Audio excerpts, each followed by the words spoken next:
Good, very late afternoon, ladies and gentlemen. This is Lounging with Lisa, the video series that has me lounging. Well, coming at you with thoughts of the day. I really wasn't going to do a video today at all, but I didn't realize the extent. Okay, first of all, don't faint or hold it against me or whatever, but this morning I watched Crosstalk on RT. I don't know if you'd hold that against me anyway, but during the course of that particular Crosstalk, which I highly recommend, really, really good stuff, one of the host, Peter Lavelle, something on my screen, mentioned something about how Tucker Carlson had been really good lately on Fox News, especially concerning the insanity surrounding the Russian narrative, which led me to look at quite a few Tucker Carlson videos today over on Fox. See, I avoid all corporate media like the plague. I run from it. I put up the cross sign like a lot of people do to keep vampires away, and wear garlic around my neck and flee into the streets while clutching my pearls rather than watch corporate media. But anybody really telling the truth about this issue, I'm certainly going to loan them an ear, give them my time of day.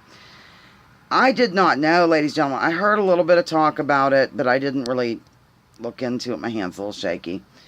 About how they have demonized in the mainstream media RT, Russia Today, you know, the news network. It's a news network, for crying out loud. They have really terrified people, claimed it's a propaganda outlet, it's this, it's that, it's the other. And Tucker Carlson, of all people, was defending it. I mean, he's had some of these Democrats on lately. Right now, I have it paused in there. He's talking to that Adam Schiff. I think he is the one who got up there and went on and tried to open an investigation. Whatever it was he does. I think his name's Adam Schiff. I could be wrong, or Shift or something with an SH sound and a T at the end or an F at the end. And he's really holding his feet to the fire. I mean, these Democrats are getting on there and saying, oh, we know for a fact that they totally hacked into the DNC and all this. You realize, ladies and gentlemen, the DNC's servers have not ever been forensically analyzed by the FBI. This Russian narrative is literally out there to shield the real truth about the Clintons. If anybody colluded with anybody, it was Hillary Clinton and her campaign. Let me give you an example of why I say this. In the WikiLeaks, which were never doubted, they were never, John Podesta didn't even come out and say, oh, I never sent that email, they made that up. I mean, so there's been no, nobody has taken to task what's in the WikiLeaks emails. In one of the emails, it was called the Pied Piper email, I think. You can check this out at WikiLeaks, which I beg you, I always beg you. Please check WikiLeaks. Please, please, please. They have a 10-year record of being completely honest about the situation, no matter who is in trouble. The Republicans they were honest about, the Democrats they're honest about. Okay, in one of the emails early on, I don't remember when it was, but they had this Pied Piper strategy, is what they called it, and the idea was to elevate kind of goofy candidates, elevate what they considered to be fringe people. They listed Ben Carson, they listed Ted Cruz, they listed Donald Trump. They got together with the media. They colluded with the corporate media, ladies and gentlemen. Okay?